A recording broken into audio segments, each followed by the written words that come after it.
Hello and welcome to Indiepocalypse Radio. After taking a week off, I'm taking some weeks off here and there because of busyness in other places, but also because I realized once you take 1 week off, you're like, I could just do this whenever I want.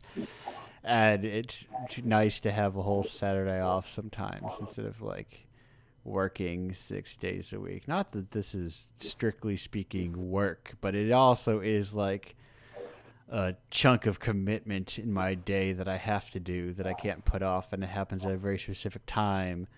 And it's like, I guess it's a pain. 2 o'clock is one of those bad times to schedule things because it's like, well, I can't really start anything, and then it gets later when you. Anyway. This is show. I'm Andrew. This is Indiepocalypse Radio, your number one home for unmarketable games and the like. And it's a nice home, a nice little place for the weirdos. This is the place where the sickos look out the window and go, haha, I'm so glad to be in here. Speaking of, wait a minute, nope, that's passing undue value judgment on my guest. I don't know if they want to have this person of undeterminate sicko status is here, who you may know from issue 20, no longer the newest issue of Indiepocalypse, but for a long time, a month even, it was actually only half a, I don't remember. Listen, time is an ever-flowing river, and I don't know how to swim. It's Kate Killer. Kate, how are you doing? Yeah, I'm good, thanks. How are you doing? Oh, good. Oh, you made Anxiety Aware. I forgot to mention that as well. What was that, sorry? I was saying you made Anxiety Aware was your game. I also forgot to mention that. Did. That was my first kind of solo indie project that I managed to release.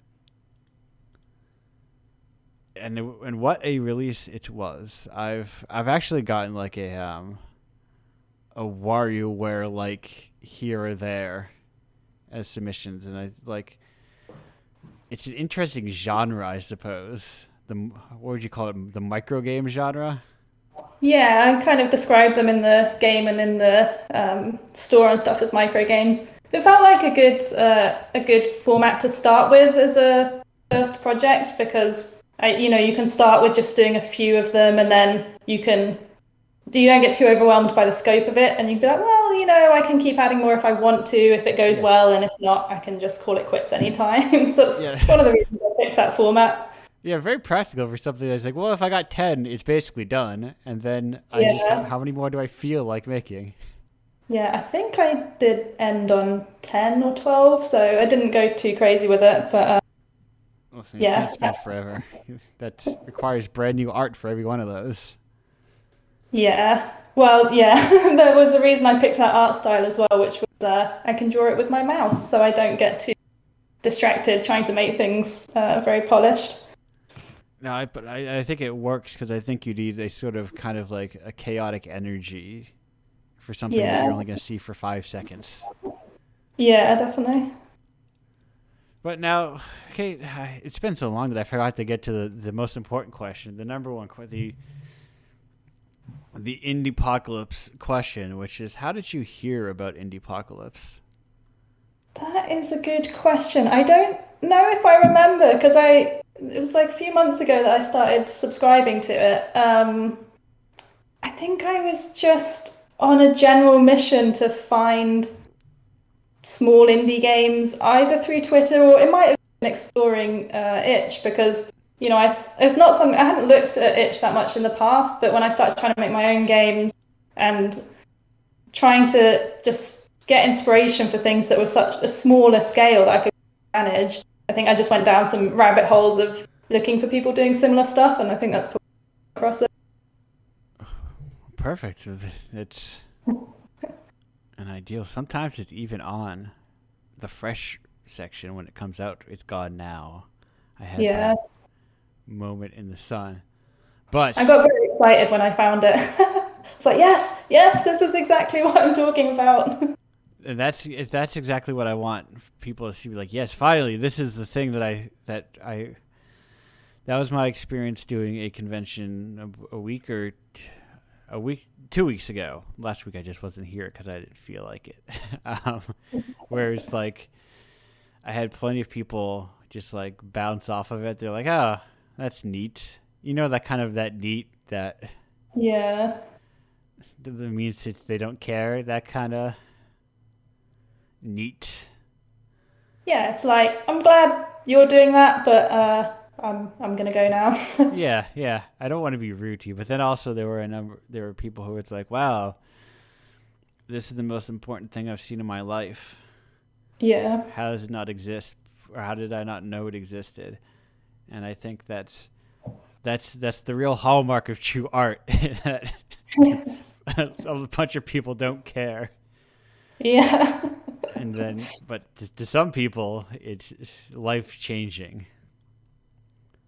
Yeah, I think it's good to find it's like a bit of validation for you're doing something that's not even like popular enough to be indie now because Right. now you feel like you're indie. You feel like you've it's almost like indie's a little bit too mainstream. And I want to be Yeah. even more indie than indie, so that's where Indiepocalypse felt like the right Yeah. thing. Indiepocalypse. I like to roll around the muck of it all. You know.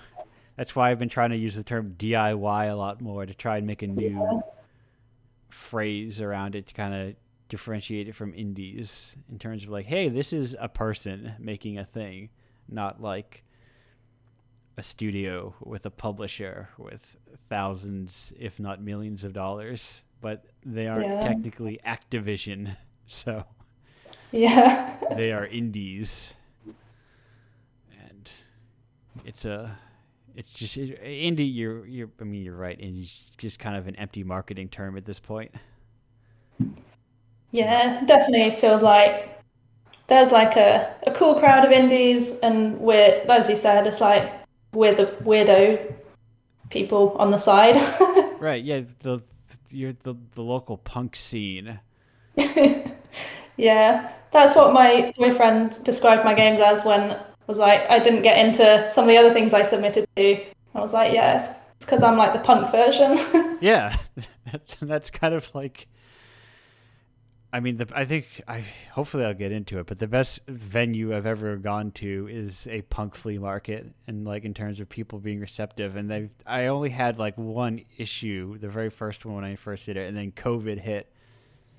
So I'm hoping Yeah, I'll get in again because then I'll have 21 issues, 22 technically issues, and I think like those are the people who are like more interested in this sort of thing, not the gamers. yeah, And it's like the trickiness is how do you reach the people who are not the gamers?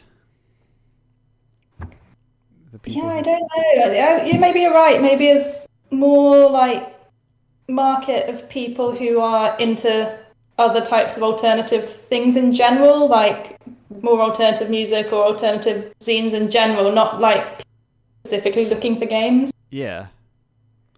Yeah, because I think even within like game culture, they're looking for like a very specific thing of what like they're still indie games are still like 6 hours long, but they have like flat shading or something. Yeah, I think there's, as I think I've seen you posting about, like there's just some high expected indie Yeah, games. It's like that's moved up a tier, and now we're coming in at a lower tier where things can be a bit lo-fi. And like I said this for such a long time, and for a long time I was kind of too overwhelmed by the prospect of trying to make a game on my own. yeah, Games are really hard to make, right? And the number of different skills, like technical skills and creative skills you've got to put into them. Like when I was starting out my career, it took me years to get up the courage to try and make my own game again. But I can't possibly do all of those things, in the time I have alongside my day job. yeah. And, if I can't make something that's going to be good and innovative and marketable, then, it's just like it's so disheartening. So I think Right. that's where I started to discover these kind of games that you feature where you think, oh, okay, I can actually make something that is quite janky, it's a bit broken, there's basically no art in it, but it's still really interesting to play and like you can still see how much value Right. is in that as like a creative piece of work that, yeah, I think that's the point you've got to. Like you can't do that and find a kind of typical indie game market for it. It's like there's got to be a different market there for that. Yeah, you can't put half of that stuff out on like Steam, and it's like what Yeah, it's like. So like some of my favorite Indiepocalypse games are like under an hour, yeah, yeah. and it's like, well, how do you? Some of them are probably like 10 minutes long, which is like a one-way ticket to Refund City on Steam. Yeah, But I think it's still like there's valuable art in that, yeah, and it's like there's just not like the mindset for people to like support it. There's not that like people. It's not in people's brains that it's like, well, especially the movement to like so many games being free. yeah, yeah. That was a tricky thing, like with putting anxiety where it's such a experience. I mean, it's got like a bit of replayability, but really, I was aiming to play it for then. That's like successful for me. But I kind of didn't want to put it out for free because I don't want to contribute to this Right. thing where all games are free all the time now. But at But the same time, with the length that it is and the kind of nature of the game, I don't yeah, feel like I can charge for it. and especially on mobile, which is like even Yeah. worse about games being charging money.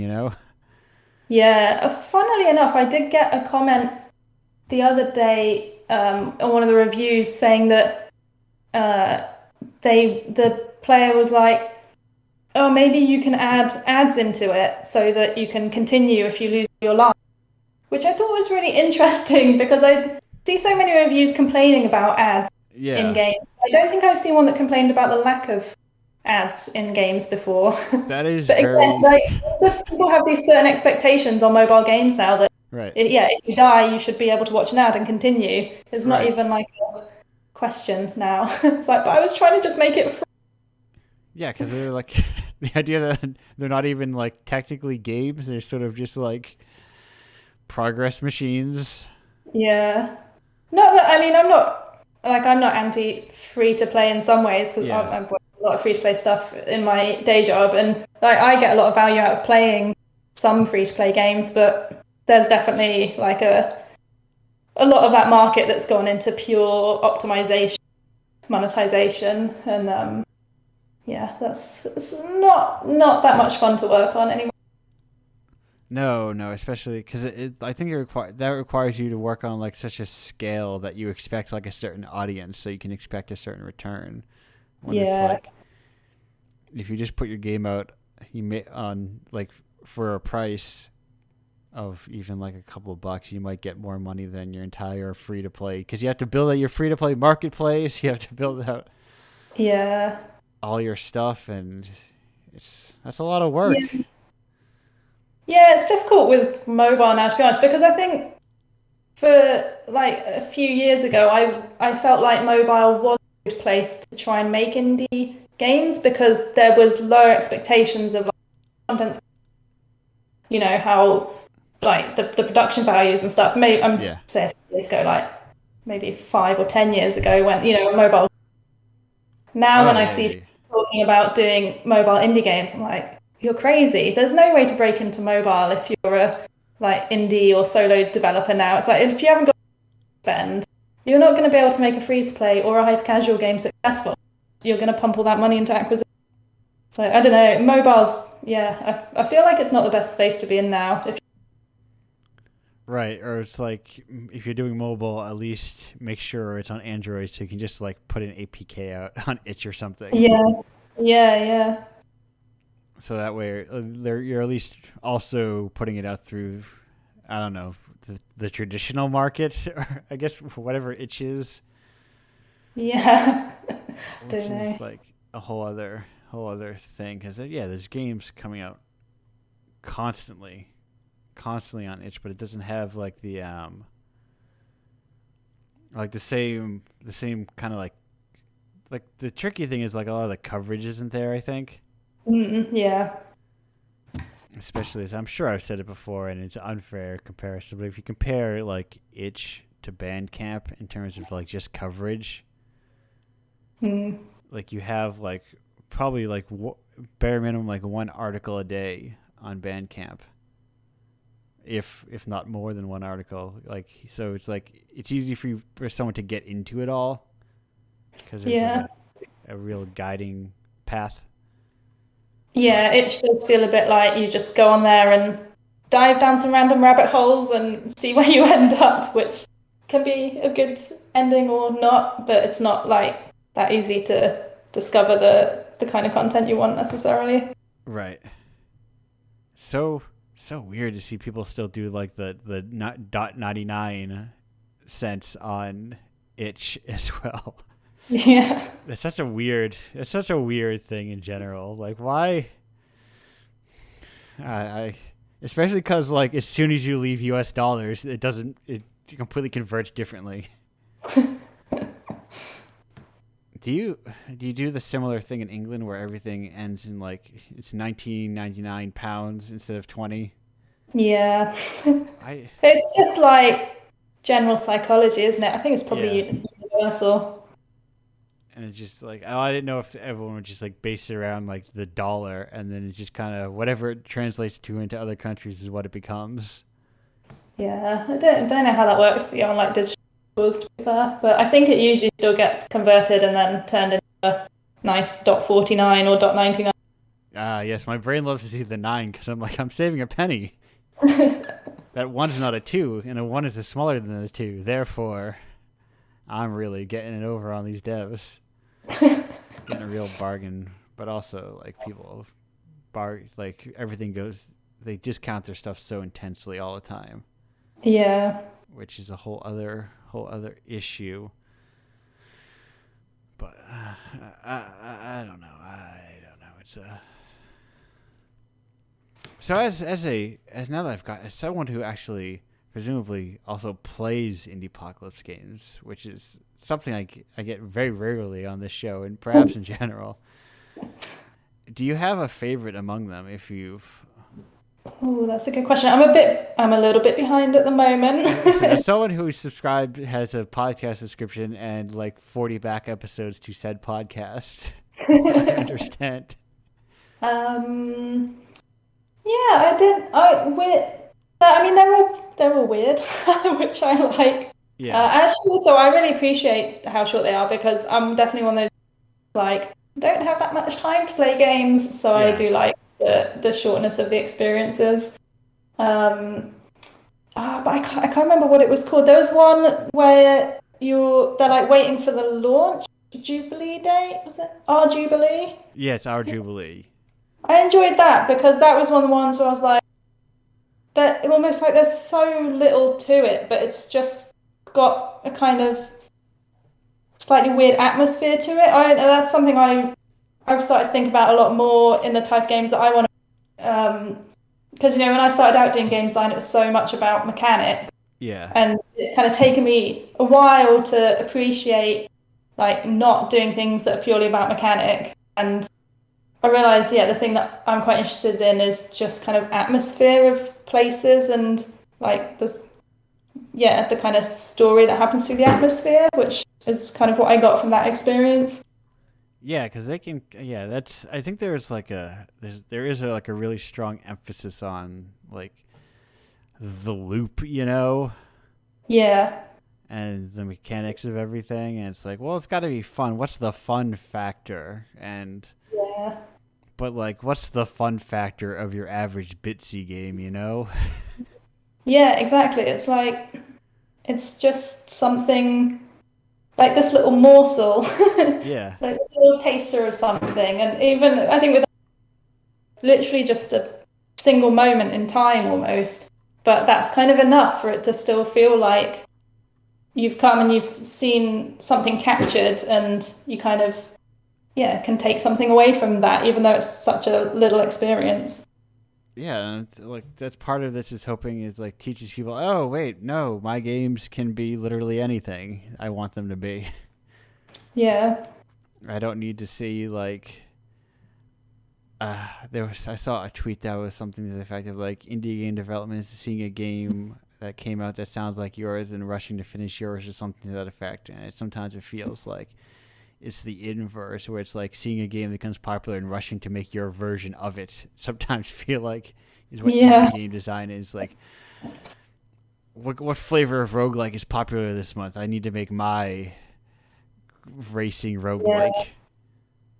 Yeah. I think there's always like a lot of things that spin out of one thing. Like whenever you see a mega successful indie game, like you guarantee there's going to be games from it.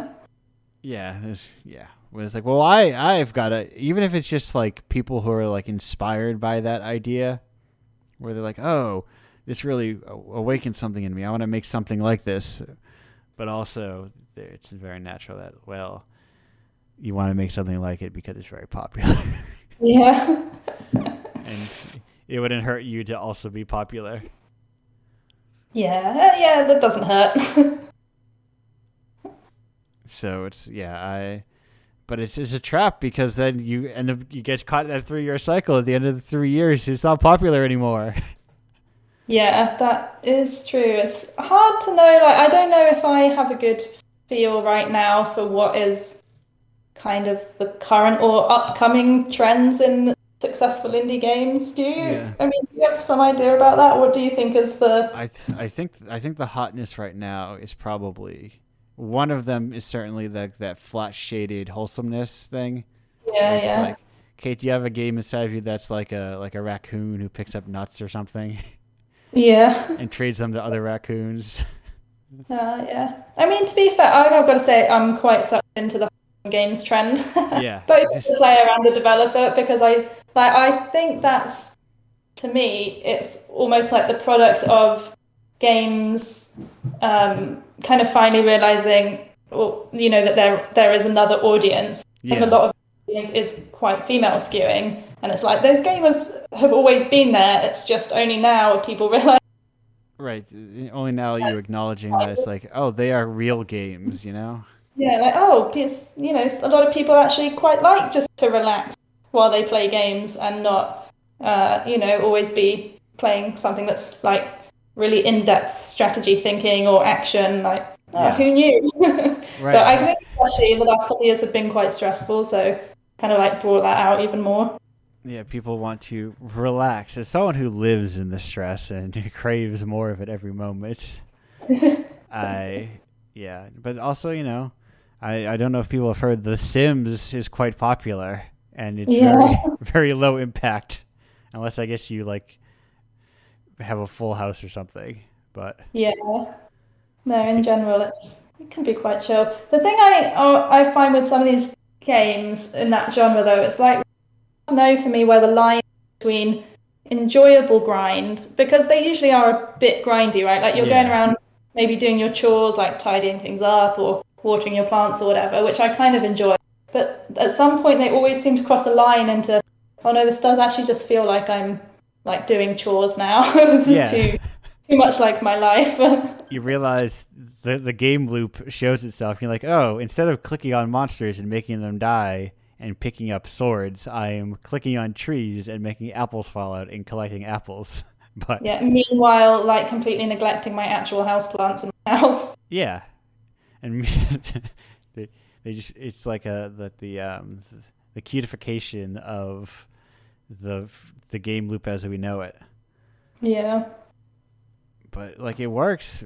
People, that dog account has 500,000 followers or whatever. So yeah, I mean, I can't have any pets, so I do, have to have an outlet for it, which I have to say is through cute animal-related games and/or cute TikTok videos. Yeah, I have the inverse. I have too many pets at any given time.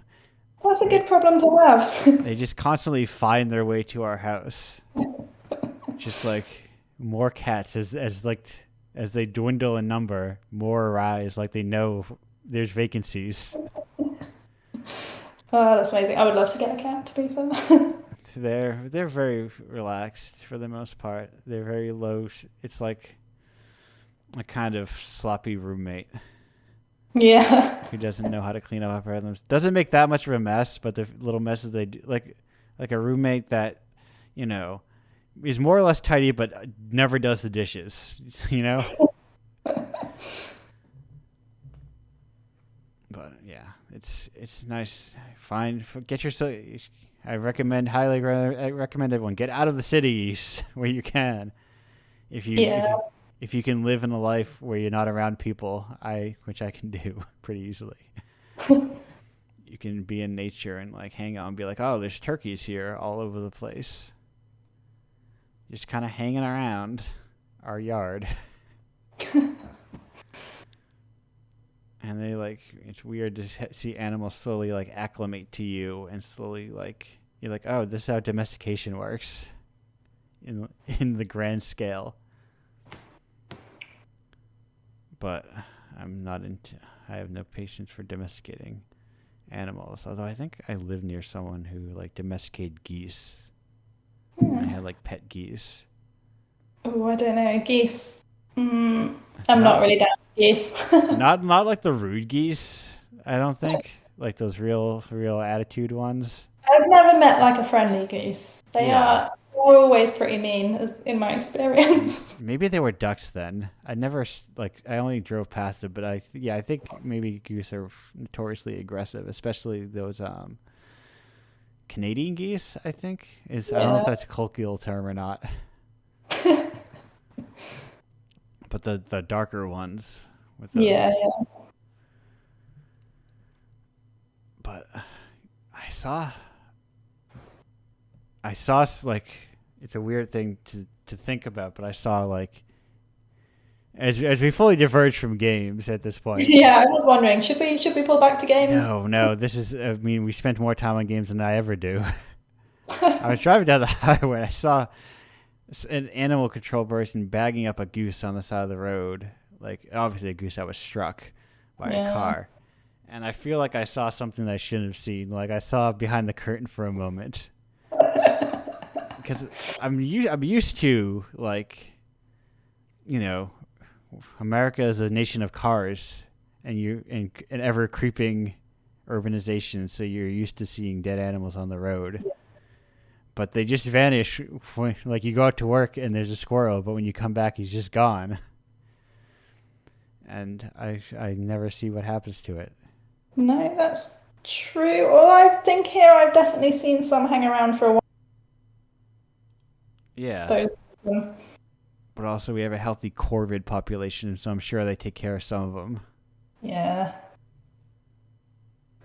But anyhow. Okay, what's your opinion on corvids?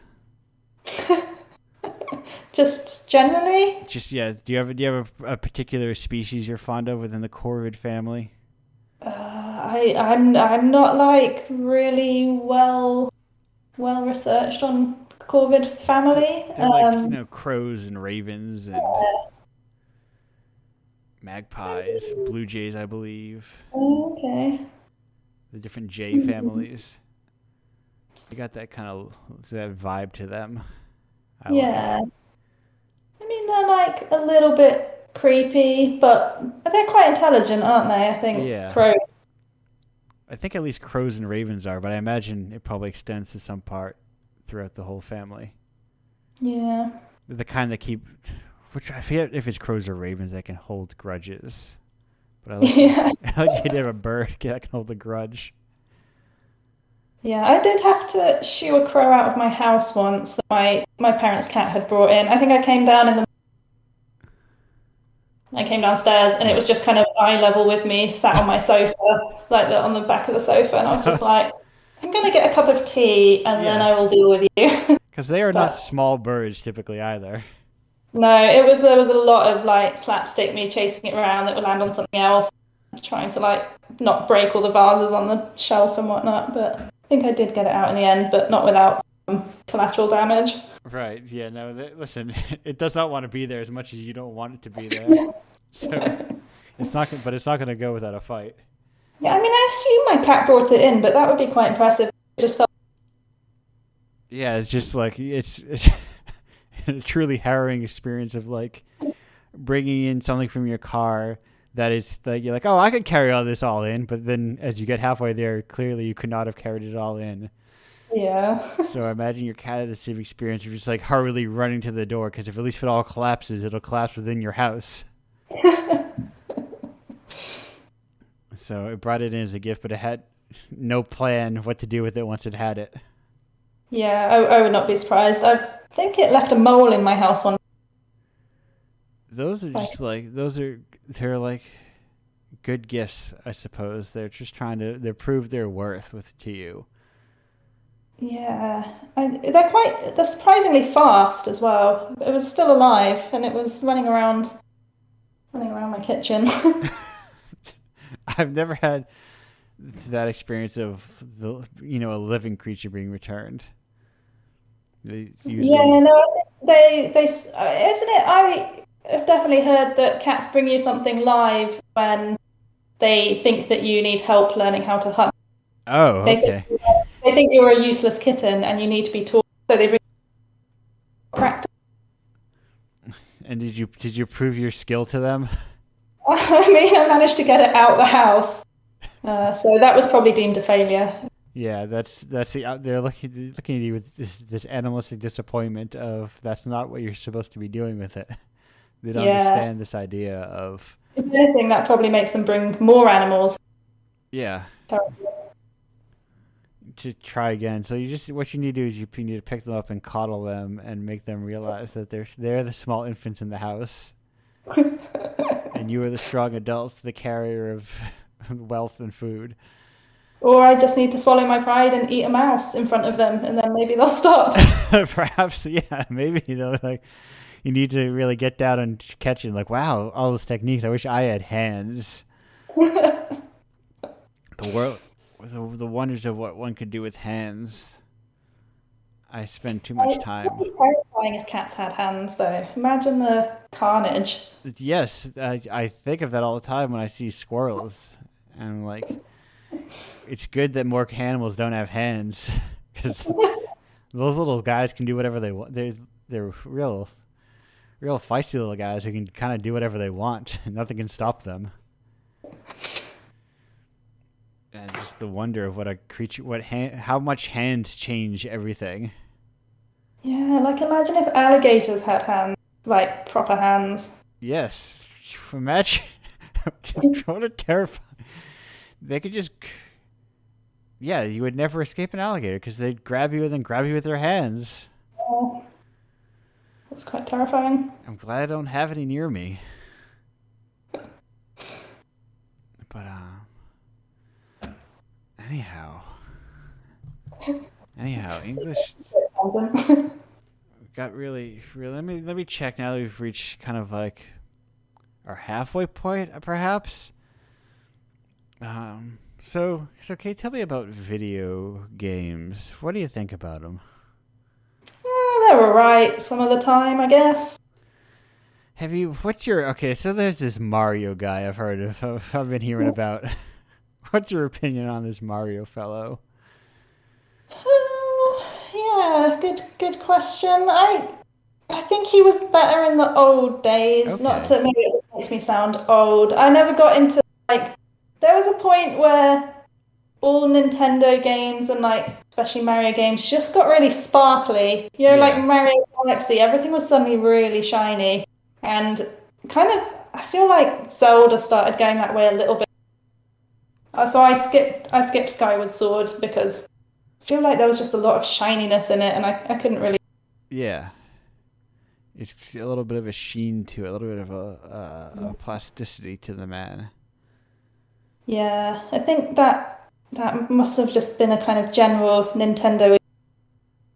Yeah, it's like it's Nintendo. Really, it's Nintendo's version of the flat shading, but you're a large company, so you can have more colors, but it's the same kind of like cleanliness aesthetic.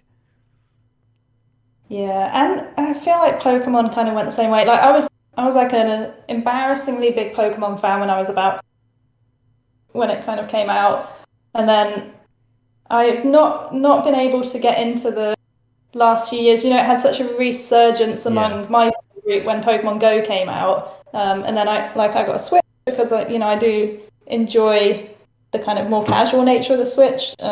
Tried to play some newer Pokemon, but it's like the way the Pokemon designs have evolved, everything, and everything is now shiny. Right. And then there are specifically capital S shiny ones on top of it all. Yeah. Yeah, I did sell my Pokemon card. Probably not for as much as I should have. I thought about doing that. I collected them all. I put them as like I organized them by the ones that are the more expensive ones and the Mm, ones that are the less expensive ones. But then I was like, then I have to sell all these. Can't I just yeah, like I just sold mine in a big batch because I yeah couldn't be bothered to like haggle over individual. I did put yeah them all in a spreadsheet initially, but then and like try and figure out which ones are valuable. The thing is, I'm not the kind. I was never the kind. right yeah I lost you there for a second. Oh, I was just sorry saying that I never kept it. Oh yeah because you're a kid. Um, You're a kid. so yeah, I'm sure some of them I could have sold for more, but I didn't want to go through that hassle of like trying to evaluate the condition myself and then sold it as good and it's only fair. Right. I just put them in one big batch and sold them for like £6. That's better than sitting around in a room in a closet collecting dust. Yeah, exactly. Time to get rid of some old things. I have not managed to get rid of my So boyfriend that I'm gonna, you're old what now? my old consoles. Oh yeah. No, I've Um, thought about that. I've priced them all, or not even priced them all up. I added them all to price charting one time, just to get a scope of the value. Didn't realize how much they had like appreciated in value since I originally bought them. what consoles do you have? Pretty much all. What did I kind of stopped buying them around the PS3, Xbox 360, Hmm. and then I kind of like checked out of the console game. I was like, I'll get games on PC if I want them, and then Yeah. I bought all these old. As a youth, I spent a lot of times buying, old games on for old consoles, and I Mhm. was like, wow, if I have all this stuff, I can, I don't know, play them. And I was like, that's cool. Isn't it neat to have all these different games? And then I've been like actually trying to get back into actually playing all these games that I bought forever ago, not strictly like playing them on original hardware because I'm lazy and I don't want to like dig it all out. Yeah. And my TV, I learned, doesn't even have component. I had to like buy an adapter to even do my weird RPG project. I dug up got my PS2 ready. I'm like, here we go. I'm gonna finally start this thing. And then I was like, oh, I don't have a Yeah. Yeah. I think about 5 years ago I did have all my old consoles set up, but I've got no idea now if I've got any of the adapters. yeah. And really, listen, if you have a halfway decent PC, they'll just like Oh, it's not the same for me. I can't play things on emulators. I've always been a console gamer. I've never oh, really, I just don't want to sit at my desk. Like right, if I've spent all day working at this desk and it gets to the evening, the last thing I do at my computer. Well, I say that now I'm doing like my own indie projects, so I do right. sit at my computer more. But in general, I always felt like I wanted to get away from my desk for gaming. Yeah, yeah. Here's a real secret for a Kate is you put a TV in the same room and then you get an HDMI switcher. Yeah, that's true. But And as long as I can connect to a gamepad, you know, console style controller in some way. but I've been trying to like, well, maybe there's interesting design in some of these old things. Maybe there's something I want to try. Maybe there's like something because games are bad. I think at like archival work, Yeah, and recognizing their history or like what does it the term earthbound, it gets thrown around a lot, but what is earthbound? Mm. What does it mean? Does it mean anything at this point? Or is it like a weird like buzzword that people use to mean like RPG with good writing in it? Yeah, yeah, I don't know. I there's a lot of games I haven't played, and then when they get referenced as this kind of genre-defining game, I'm like, don't really know what that means. But then maybe people don't really agree what it means.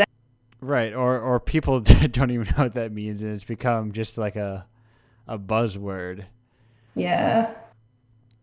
kind of like I've like as someone who is really has never played Yume Nikki before, despite playing a lot of games inspired by and including probably multiple games in this very zine that are inspired by Yume Nikki,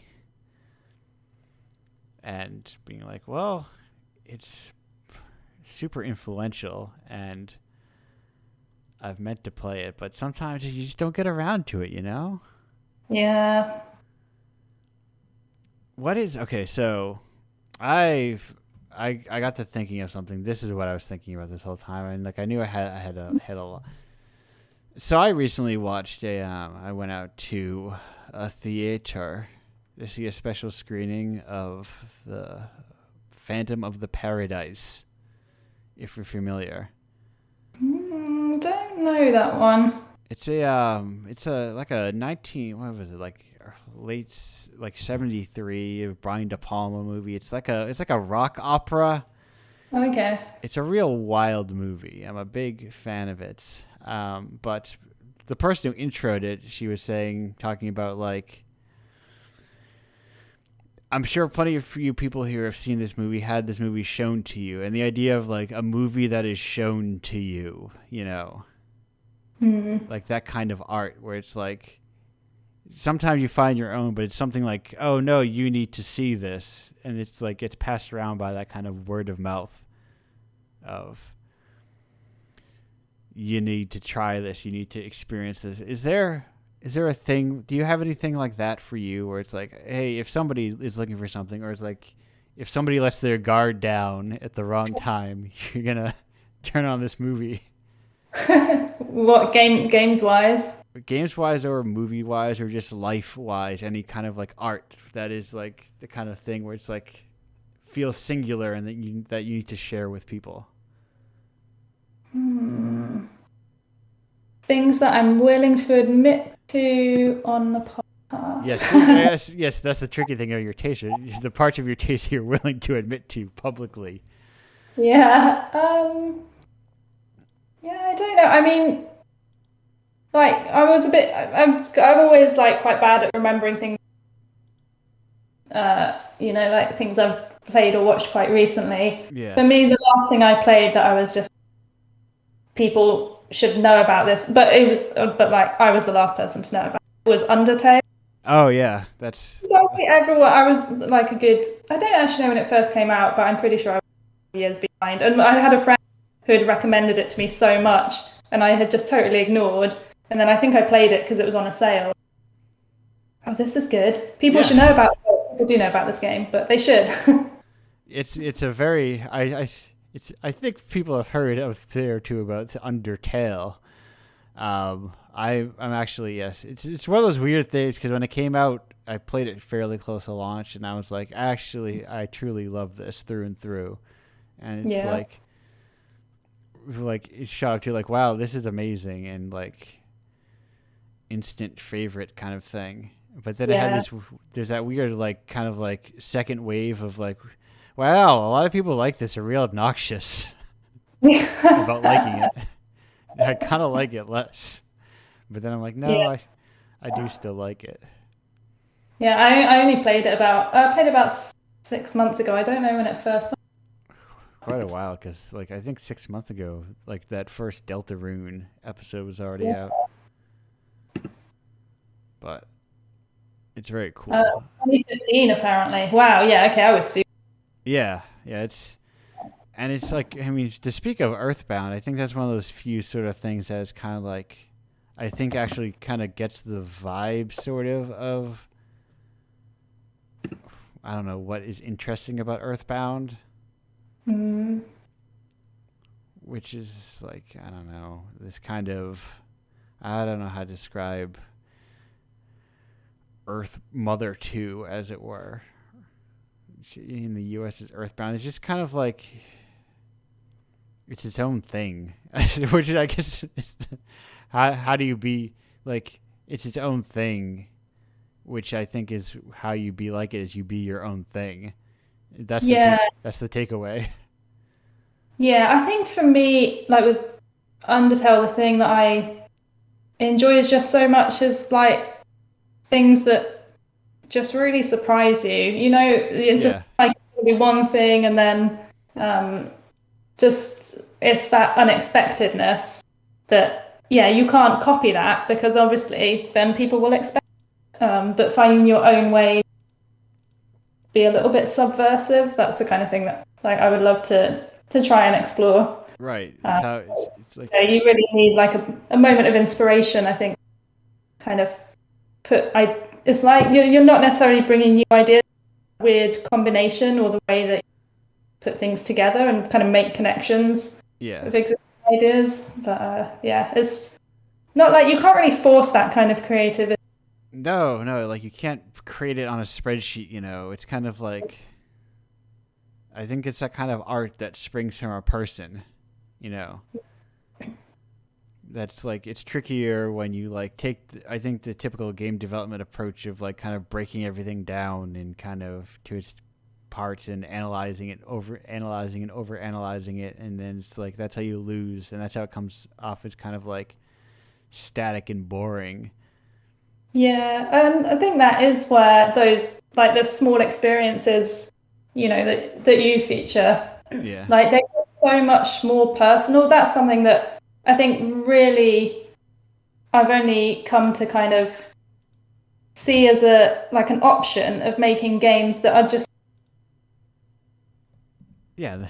a team and you need a sprint plan and you need, milestones. But if you keep it that small, you can just make something that's really just yours.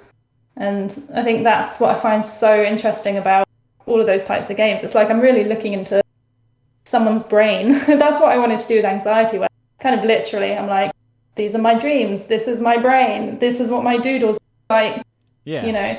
It's quite daunting to do because you're like putting a lot of yourself just kind of into it, not even hiding it in my case.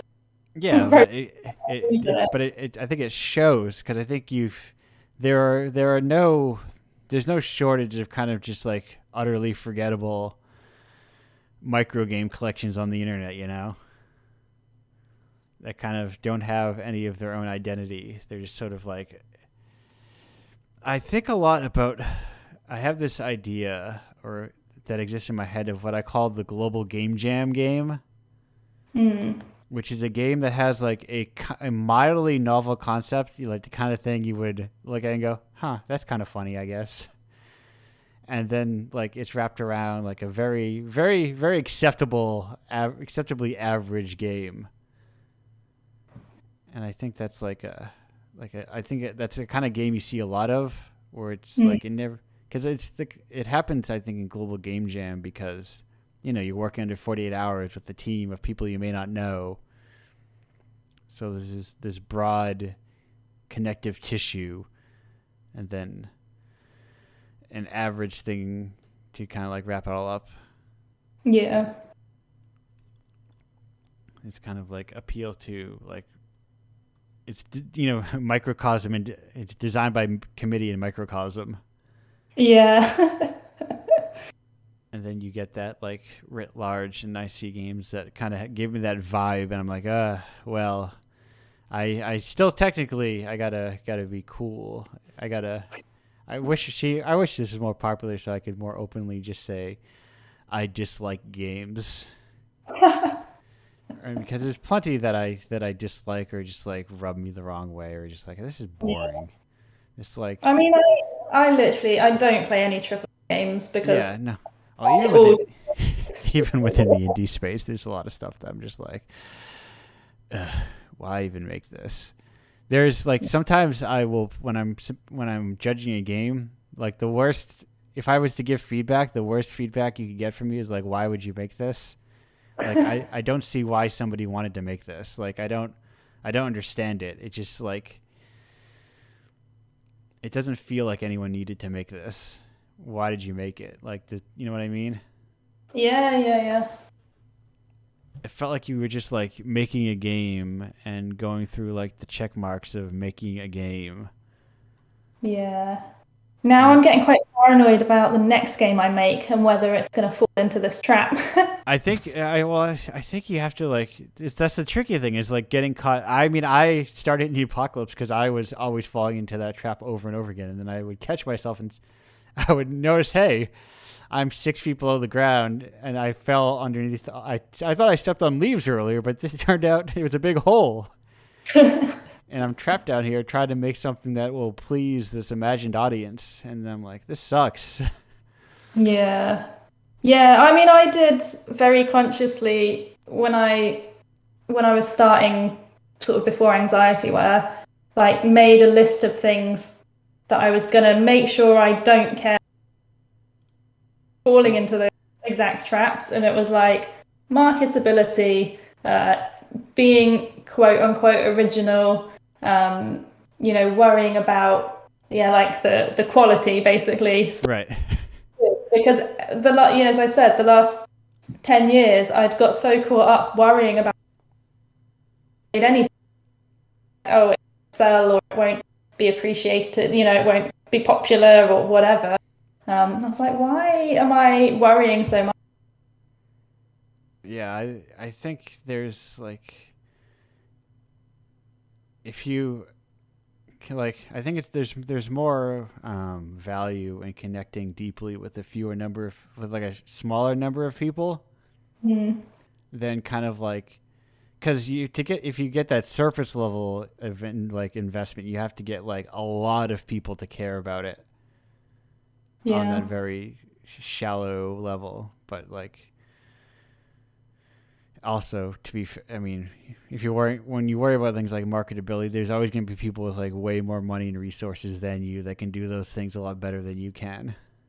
yeah, That's the secret of like all indie game hacks is like whatever trick there is, a studio with a PR person can do that trick better than you can. yeah, So it's like, I'm sure Wishlist will. I'm wondering where it's going to come after Steam Wishlist after you realize, oh, unless I'm coming out when no other games are coming out, this other company, even these other indies that have like PR people and marketing budgets, they're going to get. Because it's not like it's all a big old. It's not like well, if you get your Wishlist, you get like. It's like what's the word I'm looking for? It's a comparative thing still. You have to have comparatively more. yeah, And it's just another thing for you to focus on that's not making the thing, and it's hard for a person to do that. So I'm like, hey, give me your thing and I'll give you $20 for it. I mean, with like you're saying, with those type of small experiences, that's like a good outcome. $20 more than I would have made on the App Store Yeah, with it's anxiety. a terrifying number of people have told me that's the most money they've ever made from games. Yeah, well, I mean, it technically is for me in terms of my solo projects. It's Right. my first one. It's something. It's like, hey, someone can they can order out for a night. I mean, something small, of course. Yeah, I Provided mean, I enjoyed doing my page for Indiepocalypse as well. Yeah, I love. That's why I encourage people to do their own because I feel like they know what they want to make more than I know what they want to make. It's like I couldn't write this on the App Store description, so Yeah, I'm glad I can write it here. yeah. This is I Indie Pockets is the Wild West, which is you see the American frontier. I realize. I wonder sometimes as I say things, I'm like, wait a minute, how much of these like how wild is American pop culture that it's just like what is assumed across the entire world and what is just something that I take for granted, you know? Yeah. Kate, are you familiar with the Wild West Yeah. and I think in cowboy? the UK you can pretty much guarantee we've imported 99% of the culture. Perfect. America's number one export are dumb bullshit, but or like in its broadest terms, which is like anyway. It's something I also think about a lot, and why I want to make like a bunch of bonus issues each state, because it's like, you know, everything. There's a culture everywhere, and everything. I mean, I'm sure even in like a much smaller country like England, there's like I'm sure there are like a huge pocket of regional differences. You know, Yeah, for sure. that even people in like opposite, like an hour away, take for granted that those people an hour away do not know about. I'm only just learning about Tesco and these different like gas shops. I'm trying to think of a name. I was like, as I was gonna refer to them, I was thinking about them. I was like, do they have a universal names? Like these gas stations / convenience stores, or do people just call them convenience stores? Uh, yeah, I don't know. So But that's why I'm. yeah, convenience stores definitely would not be. Yeah, so that's how I stumbled upon the term gas store. you know, or Yeah, or like gas adjacent shop, or it's a fuel hangout, gas yeah. Maybe, buddy. I think we would just call them like the service station, Yeah, maybe. It's usually like a right. bigger Right. complex. That kind of like that weird place where you can buy a lot of stuff for maybe too much money, but it has like poor lighting and just a bunch of stuff. Yeah. The remnants of general stores. I guess they're general stores, maybe. Yeah, we don't really have general stores either. No, nobody does. They all got specialized. It's not a place you can go to get all your medication and pillows and a change of clothes and your rope or whatever you need. But who knows? Anyhow, we're actually cresting. We're approaching an hour here, Kate, which is kind of like what I like to do for the solo sessions. That's about how long, give or take. I tend to do like 30-minute segments, but so it's like if it's just me and one person, which is kind of nice every now and then just to have like one person to hang out with, you know. Yeah, I mean, we could definitely carry on rambling pretty much indefinitely, but probably Yeah. should get some dinner at some point. Yes, I've recently the fabled British style cod fish and chips that I've spoken about on this show before. I'm a fan of them. It's a decent, simple meal for after I talk and I just want to eat something. And I'm like, yeah, they're inexpensive. I like that I don't have to also put chips or like make chips along with the fish. I like that it's just in one box together and I cook them together. But anyway, yeah. I don't have any. Kate, glad to have you here on the show on Indiepocalypse Radio. We will not be here next week because next week I am going to be in the place where it's always sunny, as we know, in Philadelphia. I'm going to pay my troll's toll and get in there and sell some games, hopefully. Maybe meet some people that I've met before. I don't know if I know anyone in Pennsylvania in the Philadelphia area, but I'm going to be there, which means I won't be here. Nor will I be at EGX, but I will be there in spirit, in that Indiepocalypse Cross Couch will be at EGX as part of EGX Left Field. One of the contributors whose name I'm going to realize that I don't remember how to say, because it's like I have friends that have names that are large collections of letters, and as you know them for a long time, you eventually realize, oh, if you just look at the large collection of letters long enough, it's actually very easy to say. But if you say them, but if you never say them out loud, it's very complicated, and it's hard to recollect. It's Javitas Pakarkalis. Anyhow, he might be there 1 or 2 days. Drop by and try and say hi. Yes, there's a go there. Draw. I think they're supposedly going to have like little whiteboards or something that you can draw on. There. The 4 Koosh games will be there, everyone. So go out and play them. One year maybe I will go to EGX. Who knows? Buy Indiepocalypse so I can have more money to travel to another country that's not Canada, which is very close to me, relatively speaking. Well, Toronto, that is. If I was Vancouver, is like a whole other story because that's like, I think on the other side of the country, near Seattle, I think. Even San Francisco. I like it when you were mentioning GDC. It was GDC, right? Yeah, it was my only visit to the US. Yeah, I've thought about GDC. I'm like, actually, does GDC like benefit me at all, other than like meeting people and making them personally invested in me as a person, so they promote my work? But like in terms of business, I'm like, does GDC benefit me at all? Because I'm not like, it's like an industry trade show, and I am not in the industry. I don't know. I enjoy going to talks because I feel like like I said, I'm not really into AAA. When I go and see talks, I do start to see a bit more like something interesting, like the passion that people have. Yeah.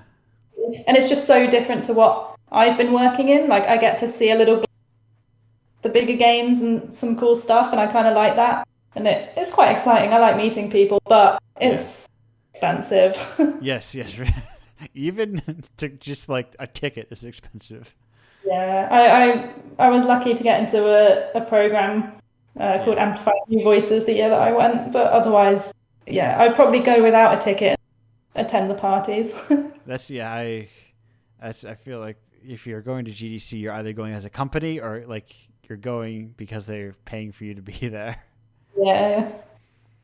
As an indie, I don't think as an independent artist, unless you're like think you have something you can sell to a company, you really should just like not go to GDC. You're better off just like going to your local events. Yeah, go to the weird events. They're more fun anyway. Yeah, go through, support your local scene. I think it's important. That's how. See, the unsexy thing that I've been saying that really people need to do is they need to spend years and years fostering an independent culture that will better support games, so that like your indie game doesn't have to compete with AAA because it's a whole entirely different audience that doesn't even care, that like is completely indifferent to it, you know? Yeah. It doesn't need to be like in contrast to it, or like here's indies that aren't AAA because your audience isn't even thinking about them in the way that like I very rarely think about whatever popular music is. I do not even think about it. I was thinking, I was in a store and I heard a song that I did not recognize singing about how truly you are actually beautiful.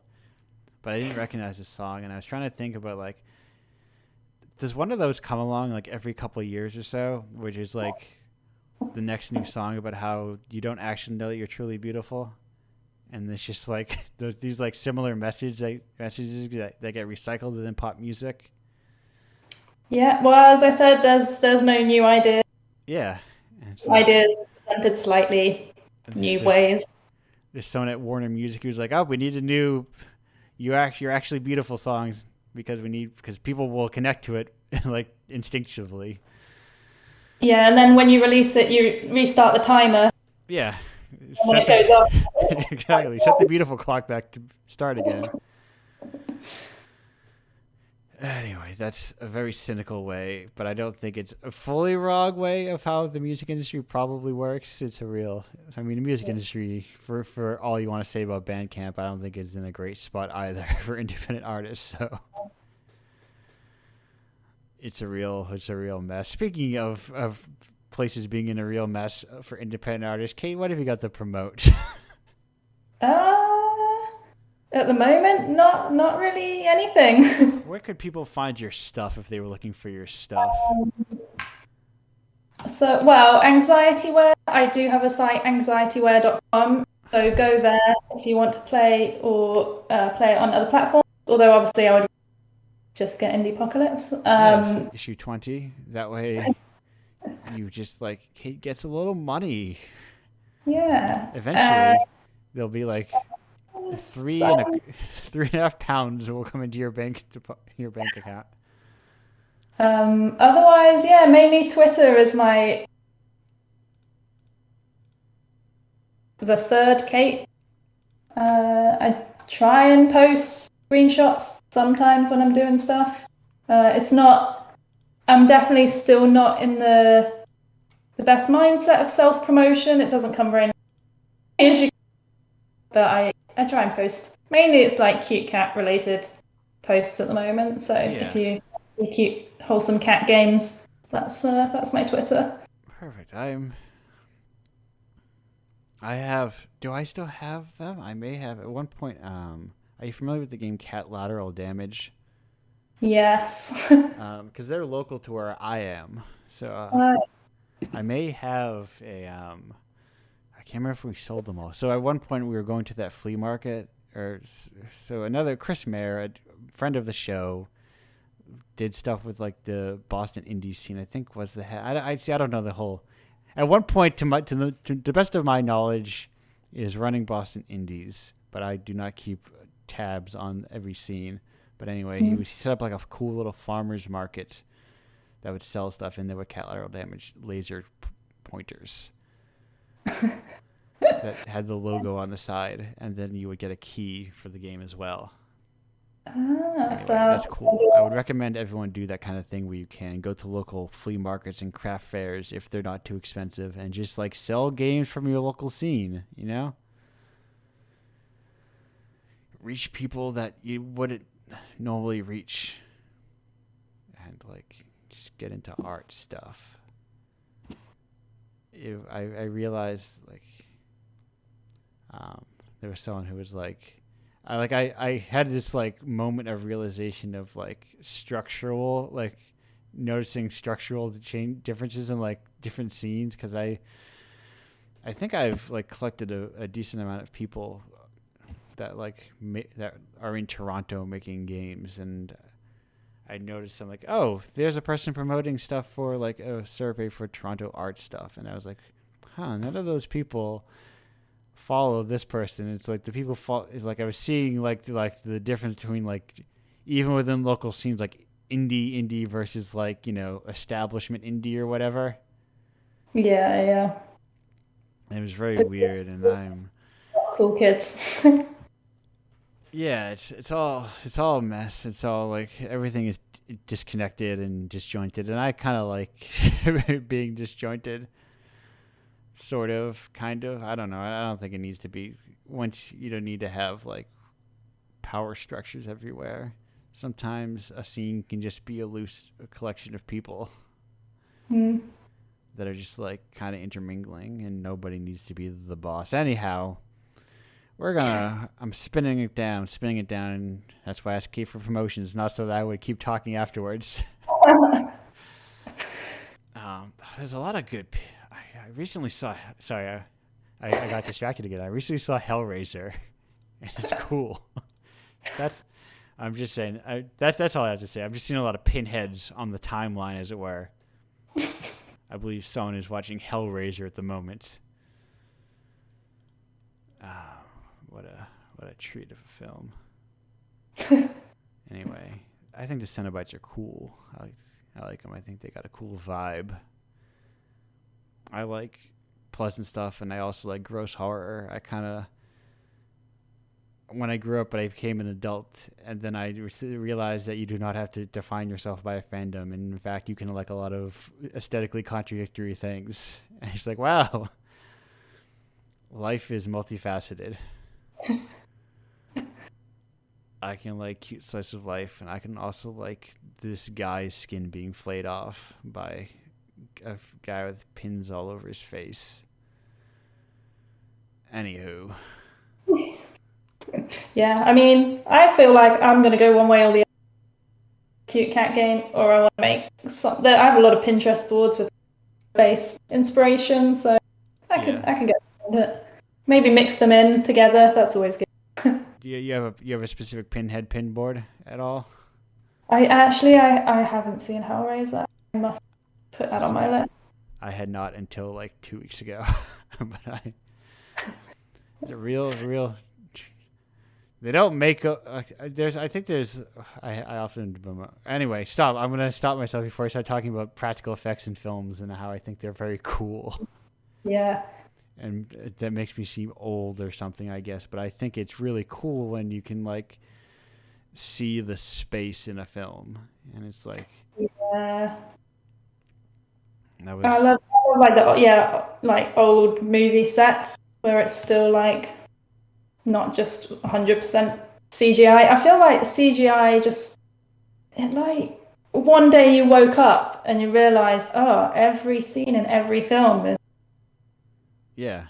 It kind of just, it's like Christmas, in October you're like, oh, Christmas is not that far off now, and then you're suddenly, oh, Christmas is tomorrow. How did that happen? It's like you saw it coming, but you are still kind of surprised by it.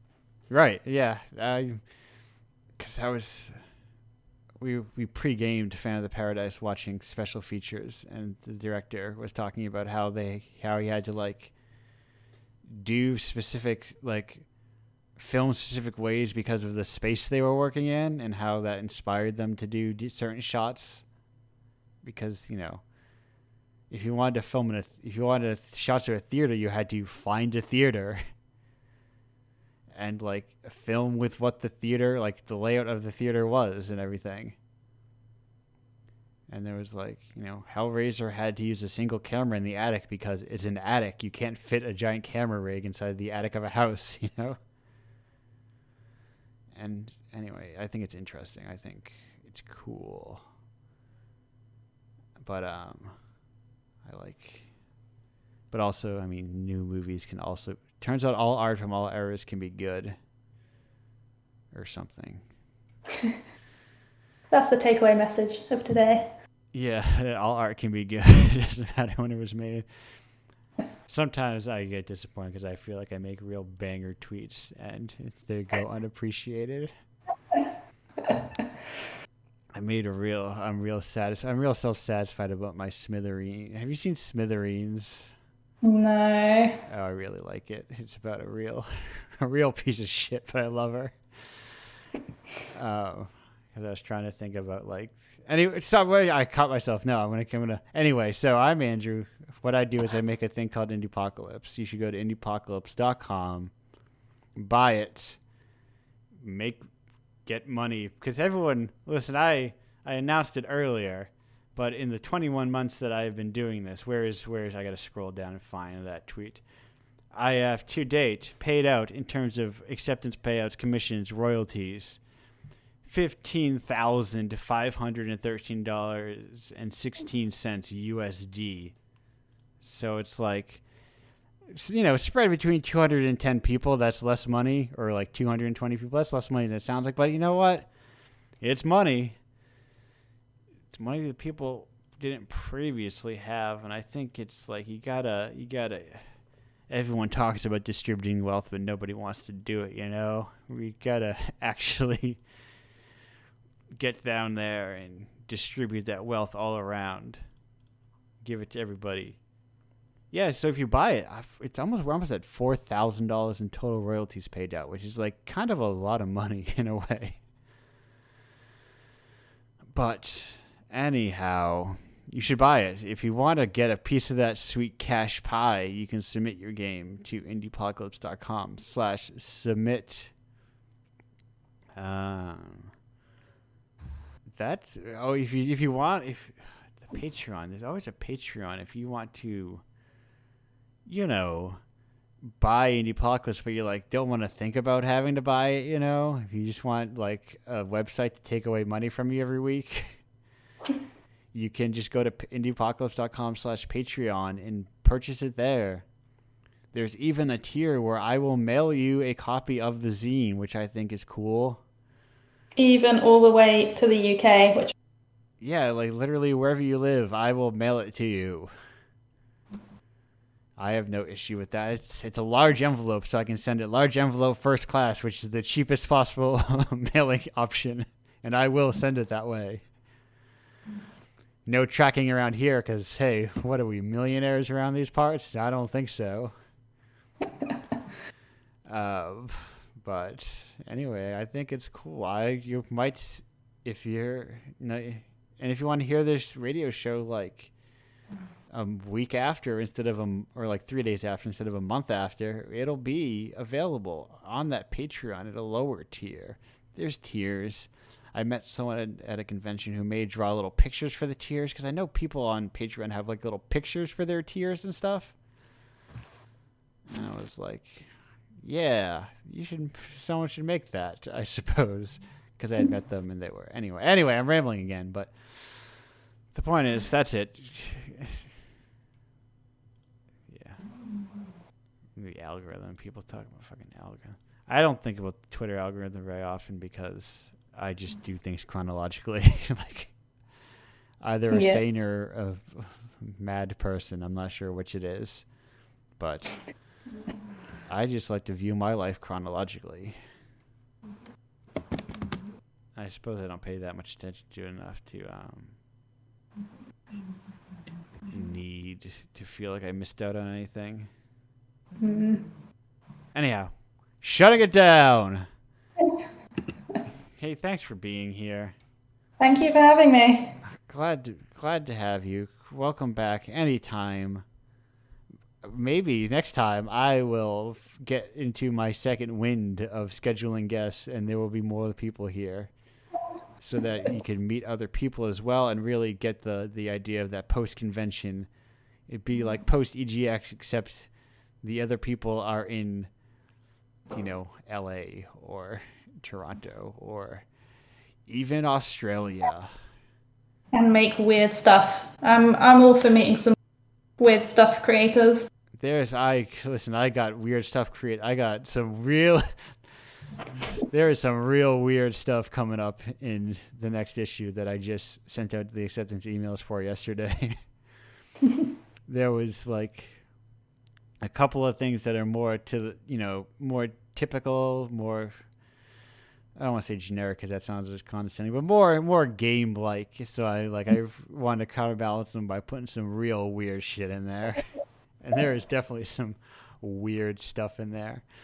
If you make stuff that's weird and barely think qualifies as a game in the modern game landscape, send it my way. I'll probably go, yes, this is the good stuff.